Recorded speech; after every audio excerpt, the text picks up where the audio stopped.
Hi, I want to welcome you to our Message of the Week program. And so I'm excited to get you guys started. And I figured we'd just start right at the very top. And one of the first skills and probably one of the most important skills that I think that I teach the kids. And that's the polite introduction, right? The polite introduction serves a whole host of benefits to kids, whether they're receiving it or they're giving it.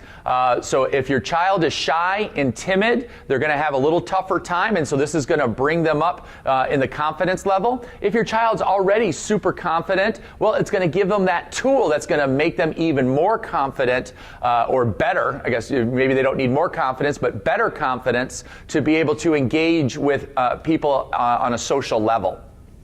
So we have basically 5 principles that we use in the polite greeting. First thing is we make good eye contact. And what this does is it teaches the child to make sure that you wait until the person's ready to speak to you. What we'll see on occasions is the kids will just come walking up and start blurting out the hello and greeting, and it kind of takes you back. It's a little bit shocking. So we want to make sure we make good eye contact first. After that, we want to smile. Right? A good smile on our face lets the person know, hey, we're friendly and we're going to approach. Right? Sometimes, we get caught in our day or wrapped up in what we're thinking, and we don't really realize that you can have a scowl on your face or just kind of a mean look. So we really want to make sure that we tell the kids, actively smile.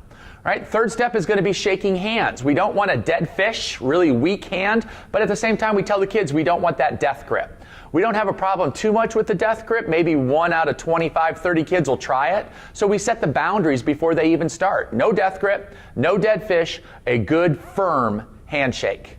Right? Now that we've made that engagement, the person's ready for us, now we do the introduction. We say, hi, my name is, and you tell them your first name. Naturally, at this point, the second question is going to be, what's your name? Now, in my particular situation in the karate classes, I have the kids introduce themselves to the parents that are here for that particular class. So it might be 3, it might be 25 parents in one session. So the idea is to make sure that we're following each of these steps, and when the parents introduce themselves back to the kids, we always go by last names. And that's one of the things that I see. Talking to educators or sometimes counselors, teachers, and occasionally just parents, right? You think, well, my last name has too many syllables, it's too hard for the kids to pronounce.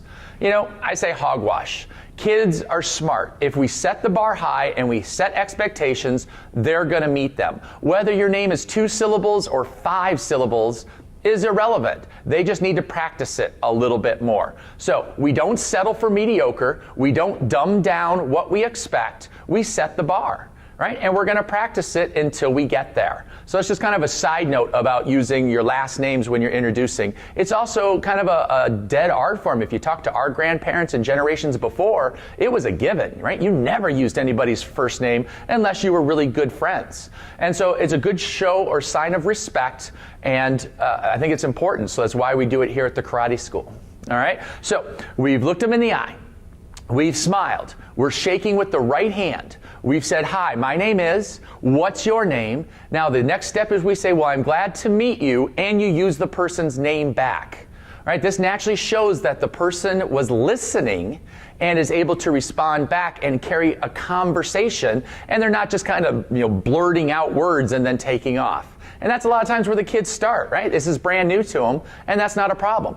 But to really get this down to where we want it, right? We want to have that actual interaction and conversation between the two people. So this is going to help all kids, whether your child is shy and introverted or timid, right? It's going to bring them up and give them a little bit more confidence. If your child is already super confident, well, this is going to give them a tool that's going to even help them make them more successful when they go to get jobs, right? At a job interview, college interviews, or just anytime they're meeting somebody important, doing a polite introduction is great. So the final note on this is just like any block, punch, kick, anything physical in the martial arts, this requires practice. And to me, it doesn't matter if you do it with the same person every day or you do it with somebody different every day. The point is to practice. So if you meet your school teacher, if you drop your child off, you do your polite introduction, right? If you have grandma coming over and watching the kids, right? You do your polite introduction. Doesn't matter who it is. It's just a matter to make sure that we practice it as much as possible and give positive feedback on what you liked. And that's, I guess, a side little second note for you guys, right? Ignore the negative. The kids are gonna do things not super well, right? Notice I didn't say wrong. Not super well. right? It's a new skill. It's going to take them a while to learn it. So we pick out the thing or things that we liked, and we tell the kids that, and then we correct the other things a little bit later on. All right? So to wrap it up, a proper polite introduction. Make sure we make good eye contact. Once we have eye contact with the person we want to speak with, make sure we smile. We got to be friendly, right? Put out our right hand and make sure we have a firm handshake. No dead fish, no death grip. All right? Then we introduce, hi, my name is, what's your name, and I'm pleased to meet you, and use the person's name back. All right? I hope that's a great tip for you guys. If you have anything specific that hits home for you, please feel free to email me in. I've got a couple pages of notes to get through, so excited, and I'll talk to you next week.